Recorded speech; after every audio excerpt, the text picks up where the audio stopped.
Bien-aimés frères et sœurs, vous connaîtrez la vérité et la vérité vous affranchira. Ça, c'est pas moi qui le dis, c'est la Bible qui le dit. Mais moi, je vous dis mieux.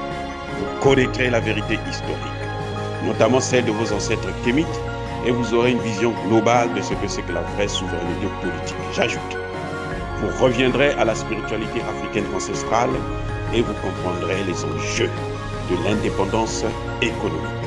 Et pour terminer, vous accepterez votre identité culturelle kémite et vous obtiendrez deux choses. La première, c'est la paix. La seconde, c'est le développement, à une condition. L'unité de toute l'Afrique noire, l'unité de tous les Noirs du monde entier. Otep à tous, bienvenue sur la chaîne des panafricanistes par essence, par conviction et par excellence. Celle des citoyens kémites par nécessité et obligation de combat. Nous sommes une chaîne qui n'est guidée que par nos ancêtres et rien que par les ancêtres qui appartiennent à l'égrégore du monde noir. Par conséquent, nous ne croyons en aucun Dieu venu de l'étranger. Toutefois, cette vidéo n'est aucunement destinée à inciter à la haine ou à la violence, car nous menons un combat qui est d'abord et avant tout spirituel, intellectuel et démocratique. Ensuite, il est politique, géopolitique et géostratégique.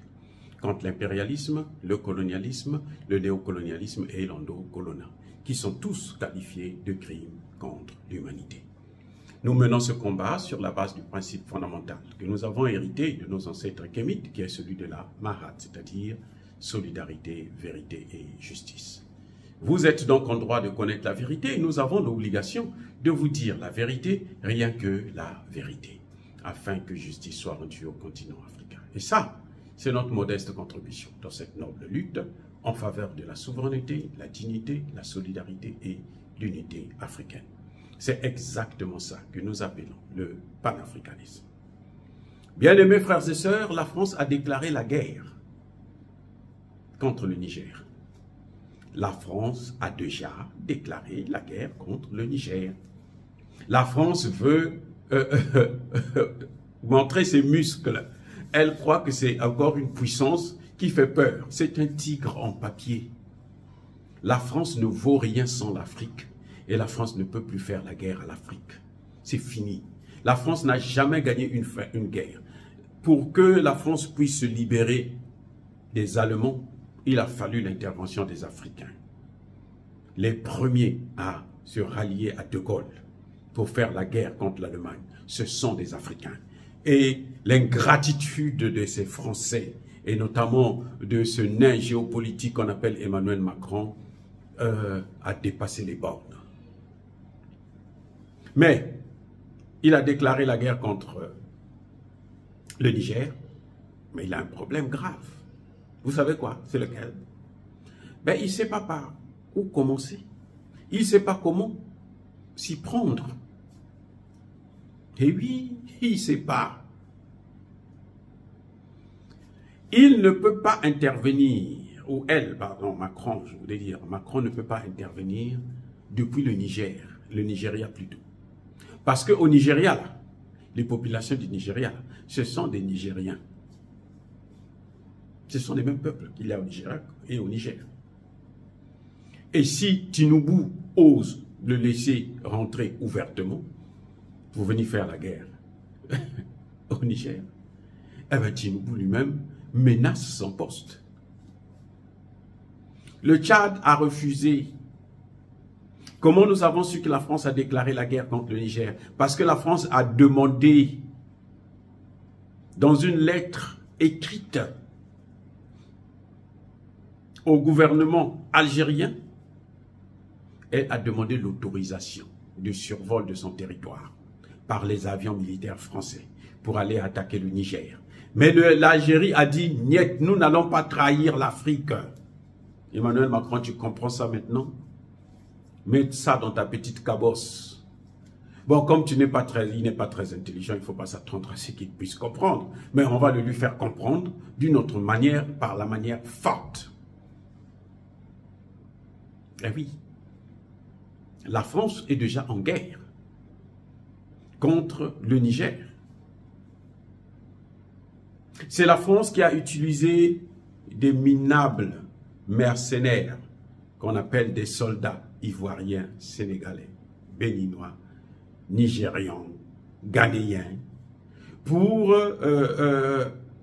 intervenir, pour aller chercher à sauver Bazoum. Mais ce Emmanuel Macron n'est pas très intelligent. Il ne sait pas que Bazoum n'est même pas, probablement il n'est même pas au Niger. Il dit que plus stupide que ça, il n'y en a pas, ça n'existe pas. Et oui. Qui va les laisser venir prendre Bazoum et puis ramener Bazoum à la tête de l'État? Qui?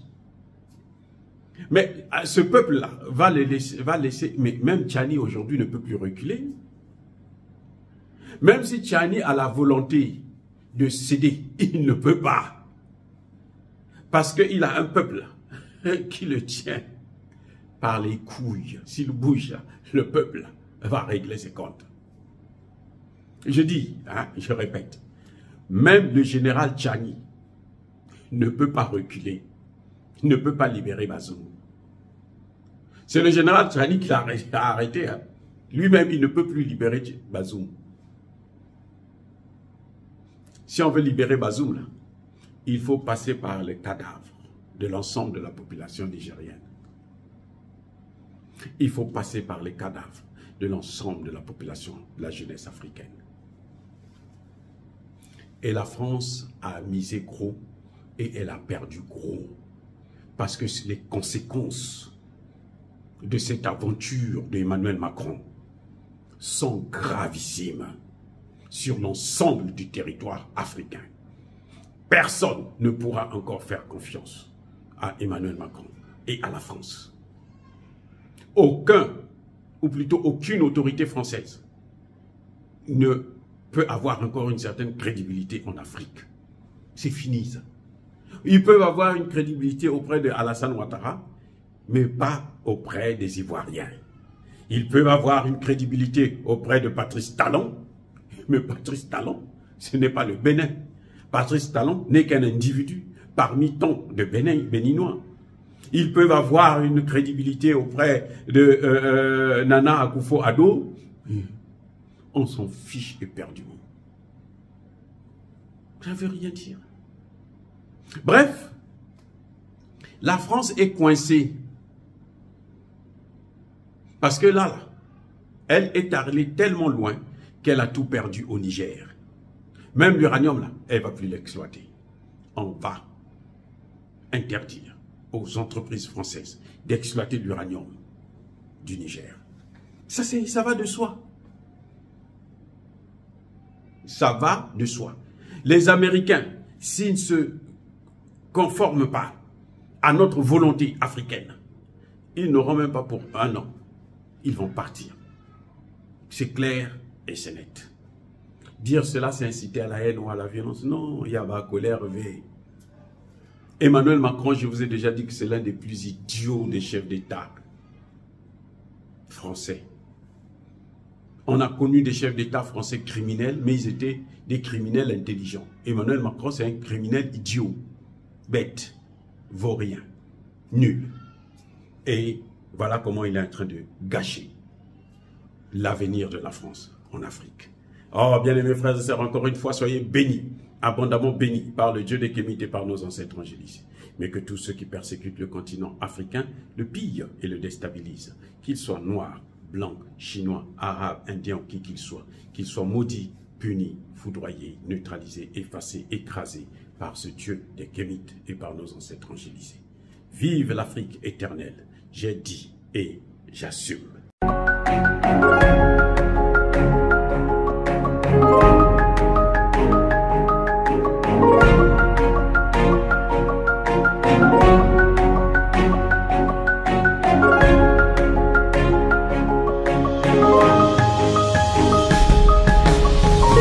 Eux, ils marchent par la foi et non par la vue.